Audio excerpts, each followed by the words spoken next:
Frédéric le Moustique, une histoire de Antoon Cringe. Dans le jardin des drôles de petites bêtes vivait un bien étrange docteur.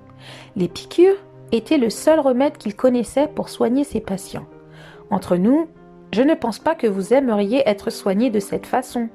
Mais rassurez-vous, le docteur Moustique était toujours très occupé et il n'avait vraiment pas le temps de vous rendre visite. Le fils du docteur Moustique s'appelait Frédéric.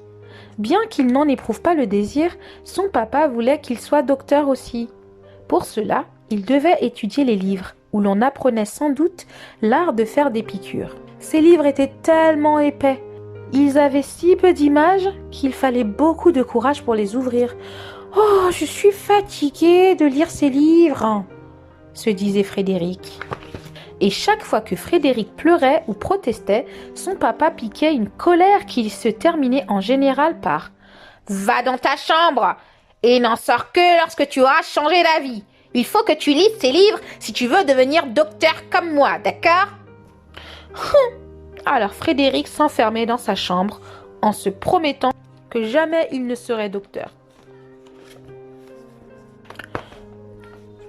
Jusqu'au soir où quelqu'un frappa à la porte du docteur Moustique. C'était Carole la luciole. La pauvre n'avait pas l'air très brillante. D'ailleurs, elle ne brillait pas du tout. Ce qui est étrange pour une luciole. « Au secours, ma lumière s'est éteinte, au secours, ma lumière s'est éteinte !» Frédéric la fit entrer et lui demanda d'attendre le retour de son papa.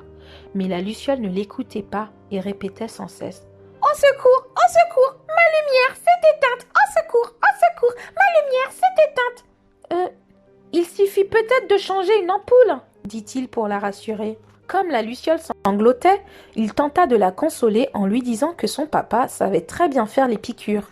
Seulement, au lieu d'être rassurée, la luciole sauta au plafond en criant « Oh, j'ai horreur des piqûres! J'ai horreur des piqûres! J'ai horreur des piqûres !» Elle en avait tellement horreur qu'elle menaça même Frédéric de le transformer en limace s'il essayait de lui en faire une.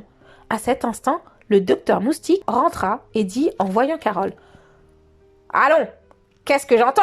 On a peur d'une petite piqûre, de rien du tout !» Et sans que Frédéric puisse le retenir, il se mit en position pour la piquer.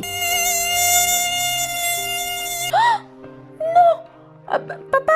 Soudain, il n'y eut plus de docteur Moustique, mais un limaçon qui se tortillait en criant « À moi, que suis-je devenu ?» Ce n'est pas de ma faute. J'ai horreur des piqûres, dit la luciole en sanglotant dans son coin. Frédéric devait absolument faire quelque chose. Il ne voulait pas ressembler à un vermisseau comme son papa. C'est pourquoi il s'enferma dans la cuisine. Ce qu'il y fabriqua est un secret.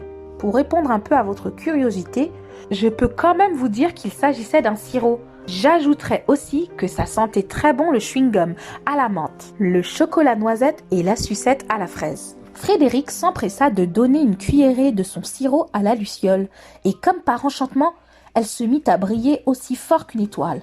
« Waouh! Guérie!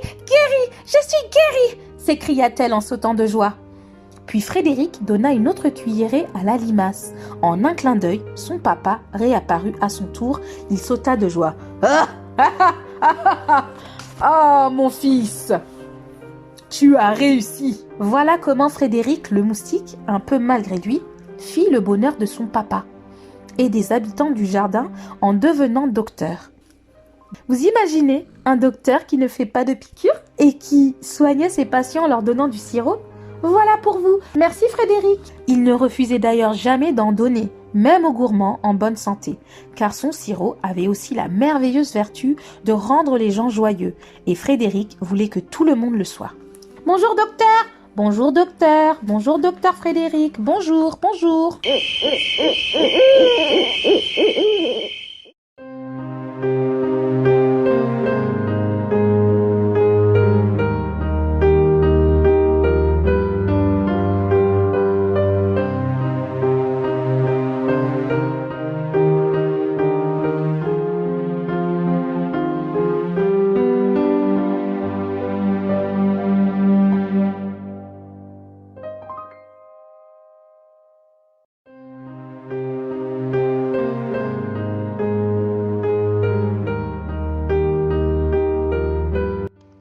histoire est terminée. À bientôt les enfants.